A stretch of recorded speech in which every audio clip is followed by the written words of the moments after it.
guys, I just wanted to make a quick video for you. Very quick video. I just wanted to give you guys a little bit of feedback and share my experiences for my first 5 weeks of class over at USC's online MSW Advanced Standing program. So basically, it's been a great experience so far. I was super nervous at first about the workload, about the level of difficulty, but so far it's been good. It's been manageable. Now, for the first few weeks, between weeks 1 and 3, I was pretty stressed out. There was a lot of required readings, but after talking to some people that are on the non-advanced standing, so they've had like an 6 or 8 semester program, and they had a little bit of experience. I actually talked to one of the students. She's like, you know what, I don't do she did say that she does the required readings. However, she says, I just skim over this stuff most of the time. Like 80% of the time, they don't even ask about it.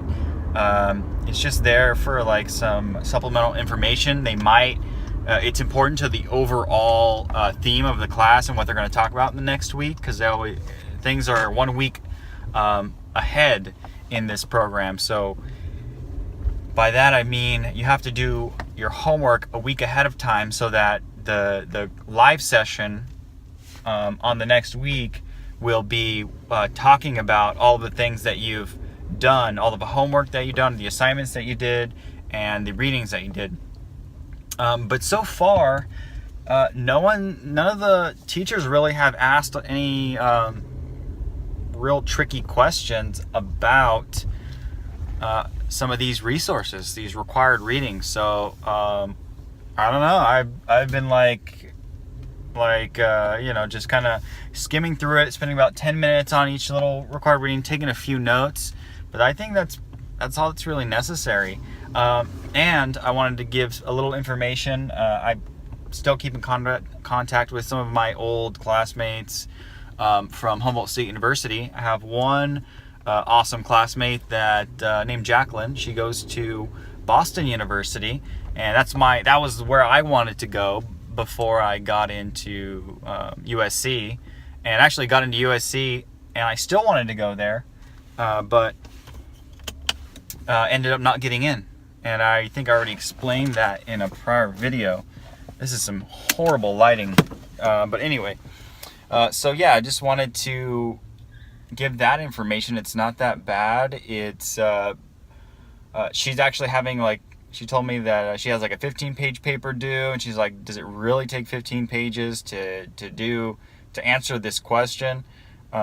So she was telling me about that. I was like, dude, I've only gotten like a 5-page, 6-page, 7-page, maybe one 8-page. I have one coming up, I think in 2 weeks. It's like an 8-page paper, but that's as big as I've seen it. And I haven't really encountered anything that's like super duper ridiculous, like anything like that. So I'm feeling pretty good. It's not that difficult, to be honest. If I was to compare it to my last educational experience at Humboldt State University, I would probably say it's a little bit harder than that, but not that bad overall. Not that bad. I've only done one. I've done like several small little papers, like 3 1-page papers, but haven't actually done any like significant long papers yet. My classwork really is comprised of doing it's called asynchronous coursework. Asynchronous coursework means stuff that's assigned to you through the VAC, the Virtual Academic Center, through the USC website. It's usually like it's like a little list. I've shown this already in my prior videos. I think the last one I uploaded yesterday. This video might not be uploaded for another week or so. But yeah, I kind of go through that, my experience, the layout of the classes and coursework, and it's really not bad. There's usually like 8 or 9 like slides that you have to go through, and each one may have a video or like a little exercise. But back in my other program, we had discussion boards, and these discussion boards were kind of a big portion of the work. And the discussion board, you'd have to write 250 words minimum for the initial post, and then you would have to respond to 3 people's posts of 150 words or more. And in this program, you do have some little questions that they ask you. It pops up in a little prompt. Please answer this question. And you gotta, take, a few minutes to answer that, like 5 minutes to answer it, or even less probably. And then you only have to respond to one person's post. So in that way, it's actually less work. It's more reading, generally speaking. It's more reading, generally speaking. But I guess if I really didn't want to do the reading, I probably could just get away with not doing it. And I think I would still be okay at this point, but I'm not going to do that. I'll just skim through it, 5-10 minutes per resource. It's not a lot of time out of my day, and I can complete. Let's see. I started my homework today at 1. It's 6 now. I stopped at 5:20. So from 1 to 5:20, I was able to get one entire class done as far as weekly homework. That does not include like some papers or little extra things that are due. But this week there was nothing for that class, and I'm taking 3 classes. I can usually finish my homework in 2 days, and that's not like working like 16 hours. That's working like 6, 7, 8 hours per day. If obviously that does not include papers. So, but yeah, this is my up to week 5. This is my experience so far. And someone was commenting on the last video. They wanted to know about, let's see, what did he ask? His name was Henry. He asked a few questions. He said that he was doing his bachelor's degree in another subject, and he was worried about the internship experience and the hours required. And I just kind of told him, was like, any social work program in the United States that's approved by the CWSE, which is the Council on Social Work Education for the United States, they're all going to include internship hours. So my internship hours will be 20 hours per week for 2 semesters. My last degree, which was in social work, it was also required that I would do 200 hours for two semesters, 200 hours per semester for 2 semesters. And so, that's what I'm doing. I'm in the advanced standing program. If I didn't mention that earlier, I'm in it's a 5-semester program, part-time technically. And the Voc Rehab is covering that. I have a full ride to USC, so I'm going to graduate debt-free.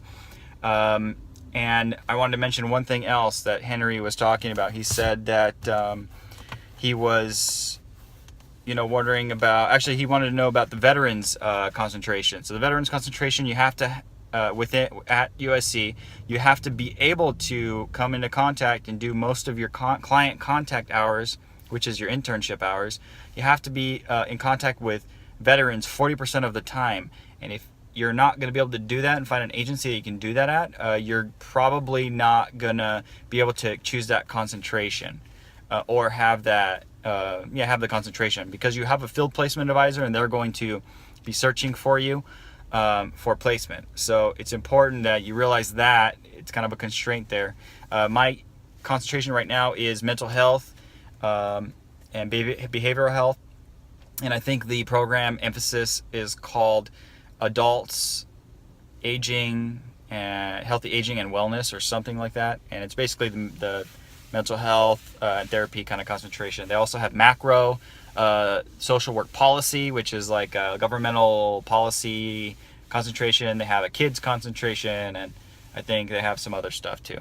So good luck, guys. If you have any questions, please let me know in the comments below. If I'm here I make these videos so that you guys can feel like you can do it. I'm not the smartest dude in the world. I'm pretty average, maybe a little bit above average, and it's doable. And that was the main question I had before I got into this program. Is it doable? Can you tell me through the coursework, through all of the stuff, just kind of an overview of all the effort I got to put into it? Is it doable for a normal student? And I will say yes, it is doable. Do it. And apply very early. I applied like 8 or 9 months early, and I got in.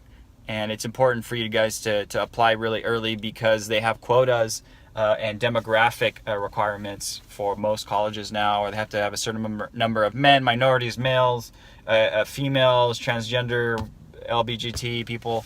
So get in early so you can fill in those quotas. If you wait till 90 days out, your chances of getting in are very low, according to me. So good luck, guys. 87 out.